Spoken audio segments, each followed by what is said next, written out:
लगाइए माला, चलिए एकदम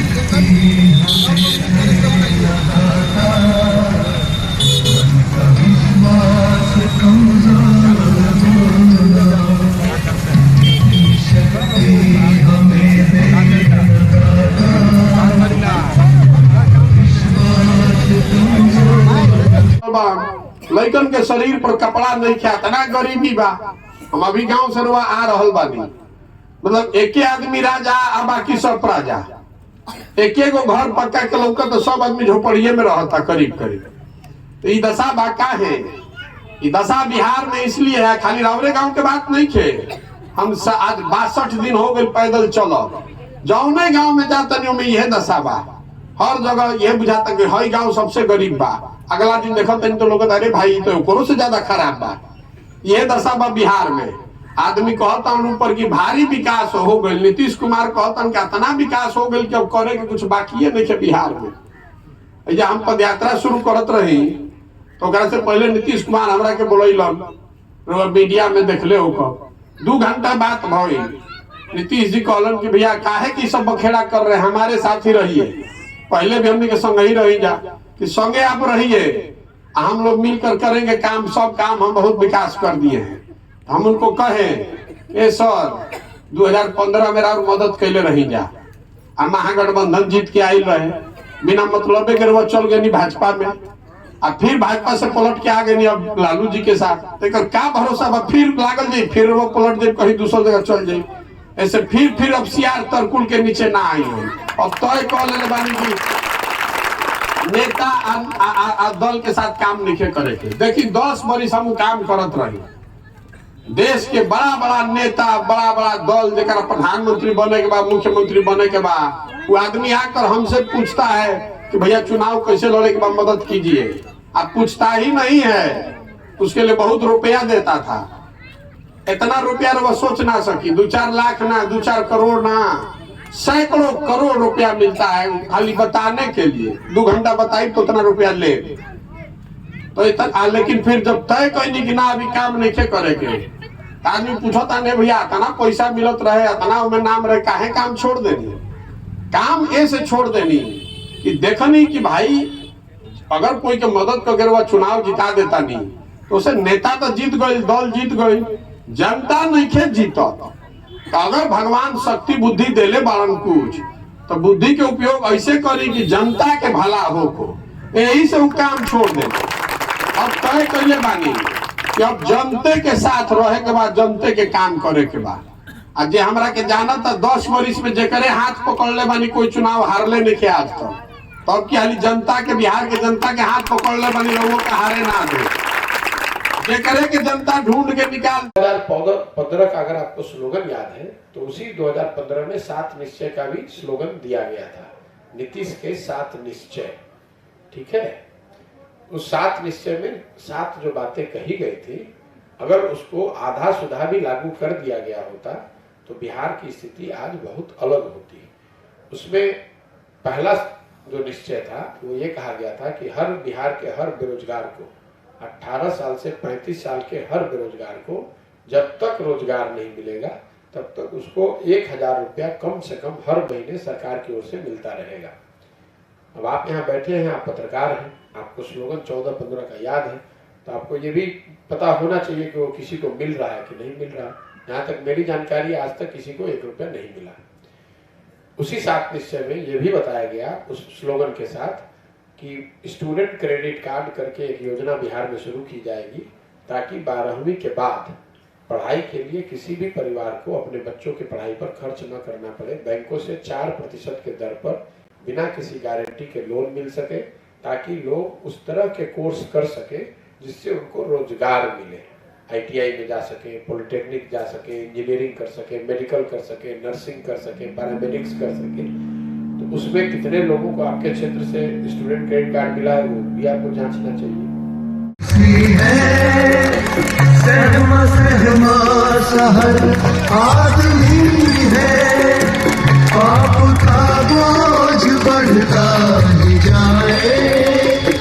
जाने कैसे ये धरती हमी है।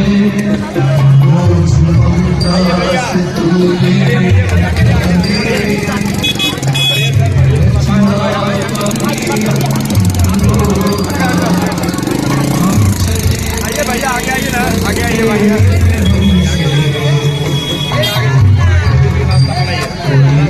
रास्ता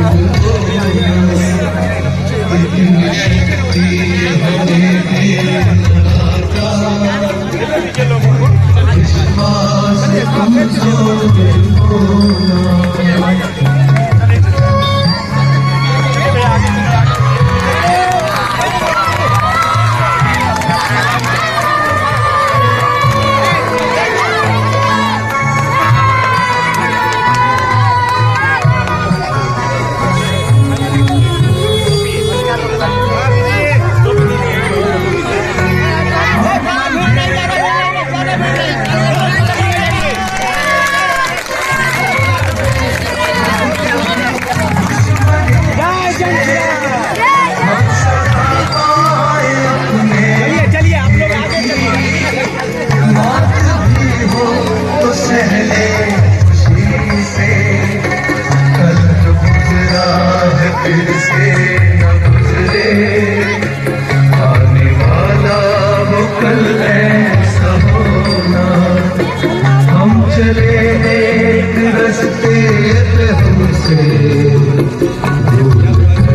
विचारधारा आधारित कांग्रेस को खड़ा कर दिया तो यहीं से दूसरे राज्य में चढ़ाई होगा, क्योंकि ये बात प्रमाणित कर दिया जाएगा कि नहीं, हिंदू मुसलमान साथ में मिलकर नई व्यवस्था बना सकते हैं जिसमें राजनीतिक जीत भी मिल सकती है। इसीलिए इतना बड़ा प्रयास कर रहे हैं। हमको आपसे वोट नहीं चाहिए, रघुआ हमरा के वोट मत दी, लेकिन इस बात को मन में जांचिए, परखिए, देखिए कि जाति आधारित जो व्यवस्था है जिसमें आप समीकरण बनाकर चुनाव लड़ते हैं, इसमें ना आपको राजनीतिक जीत मिल रही है, ना हिस्सेदारी मिल रही है, ना आपका विकास हो रहा है। आपके बच्चों के भविष्य के विकास को छोड़कर आपने भाजपा को रोकने के लिए एक दल को वोट दिया है पिछले 30 साल से। अब जरा रुआ आकलन कर ली खुद से कि 30 वर्ष में आपको क्या मिला, आपका विकास नहीं हुआ, ये तो हमको बताने की जरूरत ही नहीं है, लेकिन राजनीतिक भागीदारी आपको कितनी मिली है वो भी आप गुणागणित कर लीजिए। और अंतिम बात कि भाजपा को आप रोक भी नहीं पाए, 2 MP की पार्टी आज 330 MP की पार्टी बन गई है। तो आपके समाज में से कुछ लोगों को हिम्मत करके खड़ा होना पड़ेगा कि नहीं, चुनाव लड़ने एक 2 साल से लड़ाई से नहीं होगा, 10 साल 15 साल के संघर्ष के लिए खड़ा होना पड़ेगा। एक दिन में भाजपा नहीं बनी है, 30 साल 40 साल 2 पुश्त लोगों ने लगाया है उसको बनाने में। 1970 के बाद से लगातार प्रयास हुआ है, तब जाकर उनको सफलता मिली है। और रउआ हम सोचता नहीं जा कि काल कोनो जात के साथ कॉम्बिनेशन बना ली, MY PY CY और चुनाव जीत जाए। पहली बात कि आप चुनाव जीतिएगा नहीं, और अगर जीत भी गए तो उसका कोई फायदा नहीं है। मान लीजिए रउआ जब महागठबंधन को जिता देनी, 25 में रउआ जिता देनी और 27 में यूपी में जीत के एलन योगी जी, तो कितना दिन चले दी हम बिहार में? चलने देगा आपको? एक दिन नहीं चलने देगा। इस नई व्यवस्था के तहत बिहार जीत कर आइएगा तो आप उसको नहीं चलने दीजिएगा। ये इस बात का ताकत है, इसलिए गांव-गांव घूम रहा है, हमको कह रहा है। अब आप में से कुछ लोगों के मन में बता दिया कि भाजपा की जन सुराज करने से भाजपा को फायदा होगा। ये प्रशांत किशोर भाजपा का बी टीम है, ये आपका दूसरा सवाल है।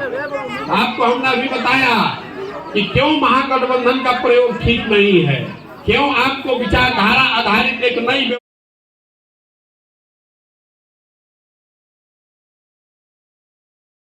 भ्रष्टाचार पर रोक लगाने के लिए आपको कोई आइंस्टीन बनने की जरूरत नहीं है। दुनिया के बहुत सारे देशों में भ्रष्टाचार पर अंकुश लगाया गया है। कैसे लगाया गया? एक तो जो शुरुआत जो भ्रष्टाचार का जो सबसे बड़ी शुरुआत है वो राजनीति से होती है। अगर आप भ्रष्ट लोगों को चुनकर लाएंगे तो भ्रष्टाचार वहीं से बढ़ेगा। दूसरी बात डिसेंट्रलाइजेशन, मतलब सत्ता और संसाधन का विकेंद्रीकरण। जितना ज्यादा होगा उतना भ्रष्टाचार में कमी आएगी। अभी क्या है कि सब कुछ बिहार की सरकार, मुख्यमंत्री, 2-4 अफसर उन्हीं के हाथ में है, तो अपने हिसाब से वो चला रहे हैं। तीसरा, जन भागीदारी। लोगों की को जानकारी नहीं है कि उनका अधिकार क्या है, लोगों को ये जानकारी नहीं है कि उनको पैसा दिए आधार कार्ड फ्री में बनना चाहिए, लोगों को जानकारी नहीं है, तभी तो 2,500 रुपये लग रहा है। चौथा, टेक्नोलॉजी का प्रयोग, ताकि ये जाना, जैसे नल जल योजना बना हुआ है, सारे योजनाओं को आप टेक्नोलॉजी से जोड़कर रियल टाइम बेसिस पर मॉनिटर कर सकते हैं कि कौन बना कौन नहीं बना, बजाय इसके कि सरकारी समीक्षा बैठक में बैठते हैं, अफसर जो बताते हैं वही आप सुनते हैं। तो इन चारों चीज का प्रयोग करके दुनिया के जिन देशों में भी भ्रष्टाचार पर अंकुश लगाया गया है, उसमें लोगों, सत्ता और संसाधन का विकेंद्रीकरण, लोगों की जन भागीदारी निर्णयों में और कार्यक्रमों के क्रियान्वयन में, तीसरा टेक्नोलॉजी का उपयोग, ये जो बातें जब तक आप नहीं करेंगे तब तक आप कभी भी भ्रष्टाचार पर अंकुश नहीं, और राजनीतिक भ्रष्टाचार पर खत्म करने की दिशा में प्रयास, मतलब सही लोगों को राजनीति में चुनकर लाना। जो पूरी पदयात्रा है वो इसी के लिए है।